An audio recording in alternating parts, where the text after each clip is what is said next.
Welcome to the Salmon Runs YouTube. Enjoy the video. You begin by creating the project and importing assets right away. Open the editor, name the project, and set resolution and frame rate to match your main footage. Once files are imported, organize them into bins so you don't waste time hunting for clips. Then create a sequence that matches your primary clip or pick a custom preset if mixing formats. This gets you into the timeline fast and prevents mismatches later. Make sure to save the project immediately and enable autosave. You now focus on assembling and refining the timeline. Place clips, trim the in and out points, and use ripple edits to keep timing natural.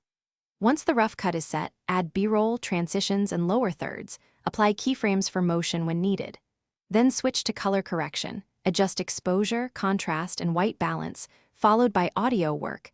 Normalize levels, apply noise reduction, and add gentle compression. By addressing visual and sound elements together, you maintain cohesion and pacing. You finish by exporting with settings that match your delivery platform. Select a YouTube or custom preset, pick H. 264 and set bitrate appropriate for quality, higher for complex motion. Once exported, watch the entire file to confirm audio sync, correct colors, and absence of artifacts.